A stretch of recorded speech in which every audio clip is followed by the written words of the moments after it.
মে মান্থে তোমালোকৰ ডিচাইড কৰে তোমালোকৰ নেক্সট আহিবলগীয়া HSLC এক্সামৰ ৰিজাল্ট কেনেকুৱা হ'ব। কিন্তু তাৰ কাৰণে ক্লাছ 10ৰ ষ্টুডেণ্টে মেক্সিমাম এই মে জুন মাহত কি কৰে যে কিছুমান স্পেচিফিক ভুল কৰে, যোনটো ভুল তোমালোকে বৰ্তমানেও কৰিব নালাগে। তেতিয়াহে তোমালোকৰ ভাল এটা স্ক'ৰ কৰিব পাৰিবা, নিজৰ ৰিজাল্ট ভাল হ'ব। কিন্তু যদি তোমালোকৰ নিজৰ ৰেংক নিজৰ মাৰ্কছখিনি ইম্প্ৰুভ কৰিব বিচাৰা, চ' কেইটামান স্পেচিফিক ভুল যোনটো তোমালোকে বৰ্তমান কৰি আছা সেইকেইটা কৰিব নালাগিব। এতিয়া সেই ভুলকেইটা মই কোৱাৰ আগতে তোমালোকক মই আৰু এটা কথা কৈছোঁ যে তোমালোকে নিজৰ পঢ়া শুনাটো ভালদৰে কৰিবা, বিকজ যিহেতু তোমালোকৰ তাত বেছি টাইম নাই, হয়নে? যিহেতু 9ৰ পৰা যেতিয়া ক্লাছ 10 আহিছা, চ' তোমালোকৰ বেচিক্সখিনি ইমানো ভালদৰে বিল্ড হোৱা নাই, হয়নে? চ' ক্লাছ 10ত এতিয়া তোমালোকে এটা কথা মনত ৰাখিবা যে যোনখিনি পঢ়িছা ভালদৰে পঢ়া, অ'কে? বিকজ লাষ্টৰ টাইমত তোমালোকৰ ৰিভিজন কৰিব সময় নহ'ব। মষ্ট অফ দ্য স্কুলত কি হয় যে চিলেবাছটো আমাৰ কমপ্লিট নহয়গৈ, হয়নে? চ' এতিয়াৰ পৰা তোমালোকে নিজাববীয়াকৈ চেল্ফ ষ্টাডি কৰিব লাগিব, তেতিয়াহে তোমালোকে ভালদৰে স্ক'ৰ কৰিব পাৰিবা, ঠিক আছে? যদি তোমালোকে বাই 31 ডিচেম্বৰ চিলেবাছ কমপ্লিট কৰিব পাৰা, তোমালোকৰ তাত 1 মাহ থাকিব গোটেই চিলেবাছটো কমপ্লিট ৰিভাইজ কৰিবৰ কাৰণে জানুৱাৰী মাহটো। তেতিয়া তোমালোকে ধুনীয়াকৈ ফেব্ৰুৱাৰী 14-15 তাৰিখৰ পৰা এক্সাম দিব পাৰিবা। চ' কোনকেইটা মিষ্টেক্স তোমালোকে বৰ্তমান কৰি আছা বা যোনকেইটা নৰ্মেলি এভাৰেজ ষ্টুডেণ্টে কৰে, চ' সেইকেইটা মই কৈ দিছোঁ। ফাৰ্ষ্ট পইণ্ট হ'ল আমি ভাবোঁ আমাৰ তাত বহুত টাইম আছে, কিন্তু নাই। চোৱা, যদি ক্লাছ যেতিয়া আমাৰ টাইমত আছিল ন, আমাৰ একাডেমিক ইয়াৰটো কেতিয়াৰ পৰা আছিল? জানুৱাৰীৰ পৰা ডিচেম্বৰলৈ আছিল। চ' আমি ধুনীয়াকৈ মানে 11-12 মাহ পাই যাওঁ ধুনীয়াকৈ পঢ়িবৰ কাৰণে। কিন্তু তোমালোকৰ টাইমত কি হ'ল? এপ্ৰিলৰ পৰা আৰম্ভ হয়, এপ্ৰিলৰ পৰা আৰম্ভ হৈ কেতিয়া শেষ হয় তোমালোকৰ? ডিচেম্বৰত শেষ হৈ যায়, হয়নে? তোমালোকে কিমান মাহ পাবা? 10-11 মাহ পাবা কমপ্লিট ফেব্ৰুৱাৰীলৈ, হয়নে? চ' তোমালোকে এইখিনি টাইমতে নিজৰ স্পেচিফিক নিজৰ 100% দিব লাগিব, হয়নে? এতিয়া নিজৰ 100% দিবৰ কাৰণে কিছুমান বস্তু থাকে, যোনবোৰ বস্তু তোমালোকে এটা স্পেচিফিক পইণ্টত তুমি যাই পাব লাগিব যে এইখিনি বস্তু মই আজি কৰিব লাগে, এইটো মই আজি কৰিমেই। চ' যোনটো লাগতিয়াল, যোনটো আজি কৰিব লাগে সেইটো আজিয়ে কৰিব লাগিব, যোনটো কালি কৰিব লাগে সেইটো কালি কাৰণে থৈ দিবা। এনেকুৱা নহয় যে গোটেইখিনি বস্তু আজিয়ে কৰিব লাগিব, সেইটো নহয়। এটা স্পেচিফিক পইণ্টত স্পেচিফিকেলি তুমি কি কৰিব লাগে সেইটো তুমি জনাটো উচিত। চ' এতিয়া তোমালোকে নাভাবিবা যে তোমালোকৰ তাত বহুত টাইম আছে, এতিয়া জুন পাইছেহে, ডিচেম্বৰলৈ বহুত টাইম আছে, অক্টোবৰলৈ বহুত টাইম আছে।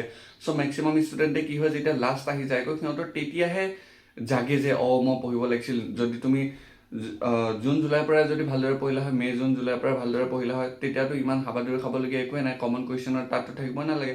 আৰু এতিয়া তোমালোকে কমন কুৱেশ্যনছ তাত নাথাকিবা যে এনেকুৱা ধৰণৰ কুৱেশ্যনছ আহিব পাৰে, সেনেকুৱা অ'কে, এনেকুৱা ধৰণৰ কুৱেশ্যনছ আহিব পাৰে, কিন্তু ইট ইজ নট চিয়'ৰ কি সেইকেইটাই আহিব।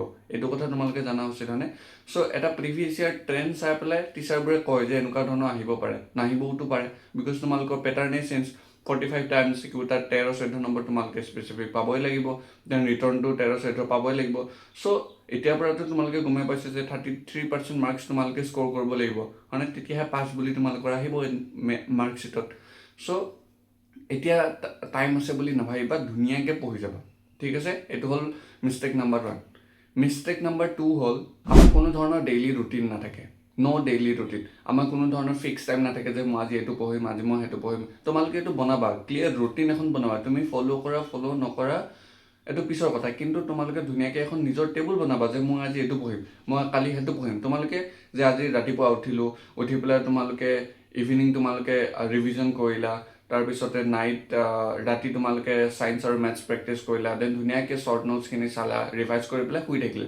চ' এই বস্তুটো স্পেচিফিক টাইমত কি কৰিবা সেইটো তোমালোকে বনাই লোৱা। তুমি ফ'ল' কৰিব পাৰিছা, কৰিব পৰা নাই সেইটো পিছৰ কথা, কিন্তু এটলিষ্ট বনাই লোৱা। তোমালোকৰ মাইণ্ডত থাকিব যে মই এইটো বনাইছিলোঁ, দেন কৰিব পাৰিছোঁ, কৰিব পৰা নাই, তোমালোকে টিক দি যোৱা, নিজক ৰেংক দিয়া যে আজি 10ৰ ভিতৰত মই ইমানকেইটা কৰিছোঁ, মই 10ৰ ভিতৰত মই নিজকে আজি 5 দিম, 10ৰ ভিতৰত মই নিজকে 4 দিম। চ' এটা স্পেচিফিক এটা টাইম টেবুল বনাই লোৱা, যাতে তোমালোকৰ পিছত নহয় যে মই আজি ইমানখিনি কৰিব লাগিছিল, ইমানখিনি নকৰিলোঁ। ৰেণ্ডম ষ্টাডি কৰিলে নহ'ব, এতিয়া স্পেচিফিক লাৰ্ণিং কৰিব লাগিব, স্মাৰ্ট ষ্টাডি কৰিব লাগিব। স্মাৰ্ট ষ্টাডি ক'ৰ পৰা আহিব?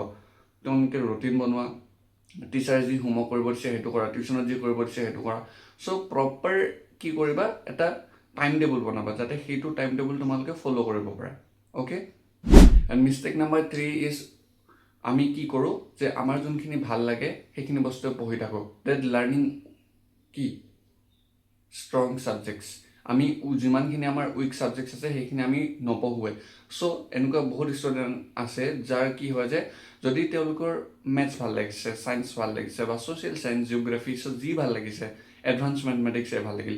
চ' যোনকেইটা ছাবজেক্ট ভাল লাগে সেইকেইটাকে পঢ়ি থাকে, বাকীকেইটাতো নপঢ়ে। যাৰ ফলত সেই বাকীকেইটা ছাবজেক্টে ধৰি লওক তোমাৰ দুটা ছাবজেক্ট বহুত ভাল, সেইকেইটাকে পঢ়ি ৰাখা, বাকী 4টা ছাবজেক্টেতো তোমাৰ ৰেংক ডিচাইড কৰিব। চ' সেই বাকী 4টা ছাবজেক্টে তোমাৰ পাৰ্চেণ্টেজটো ডাউন কৰি পেলাই। চ' আমি এনেকুৱা নহয় যে গোটেইকেইটা ছাবজেক্টতে মাষ্টাৰী কৰিব লাগিব, নহয়। কিন্তু এটা দুটা ছাবজেক্টত মাষ্টাৰী যদি আমি বাকীকেইটা ছাবজেক্টত এভাৰেজো কৰোঁ, তেতিয়াও আমি মিনিমাম 85+ আমি স্ক'ৰ কৰিব পাৰিম, 85% আমি স্ক'ৰ কৰিব পাৰিম। কিন্তু তাৰ কাৰণে তোমালোকে গোটেইখিনি বস্তুক স্পেচিফিক গুৰুত্ব দিব লাগিব, যে এনেকুৱা নহয় তোমালোকে দুটা ছাবজেক্টকে গুৰুত্ব দি আছা, বাকী 4টাক দিয়া নাই। টিউশ্যন দুটা ছাবজেক্টৰে কৰিছা, সেইটো কাৰণে দুটা ছাবজেক্টৰে চাই আছা তোমালোকে, সেইটো নহয়। বাকীকেইটা ছাবজেক্টৰো গুৰুত্ব দিব লাগিব, বিকজ টাইম নাই তোমালোকৰ তাত, হয়নে? অলৰেডি কৈছোঁ টাইম নাই তোমালোকৰ তাত, এতিয়াৰ পৰা ধুনীয়াকৈ পঢ়ি যাব লাগিব। চ' সেইটো কাৰণে গোটেইকেইটা ছাবজেক্ট তোমালোকে লগত সাঙুৰ খাই পেলাই পঢ়িব লাগিব, হয়নে? চ' আৰু তোমালোকে ছ'চিয়েল মিডিয়া বেছি ইউজ নকৰিবা, ইউটিউব শ্বৰ্টছ চাই আছা, ইনষ্টাগ্ৰাম চাই আছা, সেইবোৰ নকৰিবা। বিকজ মষ্ট অফ দ্য ষ্টুডেণ্টে এইটোৱে ভুল কৰে যে তেওঁ আজি কি কৰিলে, কিবা এটা পঢ়িলে, ছাপ'জ ইউটিউবত কিবা এটা লেকচাৰ চালে যে পোহৰ প্ৰতিফলনৰ চেপ্টাৰ এটা চালে, চ' সেইটো চালে, এঘণ্টা চালে, দেন বাকী টাইম কি কৰিলে, বাকী টাইম আকৌ ৰিল স্ক্ৰল কৰি আছে। চ' সেইটো নকৰিবা। চ' এণ্ড মই তোমালোকৰ মিষ্টেক নম্বৰ 4 হ'ল, আমি কি হয় যে মটিভেশ্যন লাগে আমাক পঢ়িবৰ কাৰণে, যে আজি মোক মটিভেশ্যন, আমি 1.5 ঘণ্টা মটিভেশ্যন ভিডিঅ' এটা চাম, দেন 30 মিনিটছ পঢ়িম। চ' সেইটো কৰিলেতো নহ'ব। Inner motivation is more important than outer motivation, right? So' আমাক ইনাৰ মটিভেশ্যন লাগিব, যে মই এইটো কৰিব বিচাৰিছোঁ। তুমি কাৰ কাৰণে কৰিব বিচাৰিছা সেইটোতো তুমি জানা উচিত, যে তুমি কিয় কৰি আছা সেইটো বস্তু তুমি জানিব লাগিব। তেতিয়াহে তোমাৰ মাইণ্ডত ট্ৰিগাৰ কৰিব যে মই এইটো কাৰণে কৰি আছোঁ, মই সেইটো কাৰণে কৰিছোঁ, যে মই মেডিকেলত যাম, মই ইঞ্জিনিয়াৰিঙত যাম। তাৰ কাৰণে এতিয়াৰ পৰা বেছটো বনাব লাগিব। 9-10ৰ যোনটো বেছ হয়, সেই বেছটোৱে তোমালোকৰ 11-12 ডিচাইড কৰে।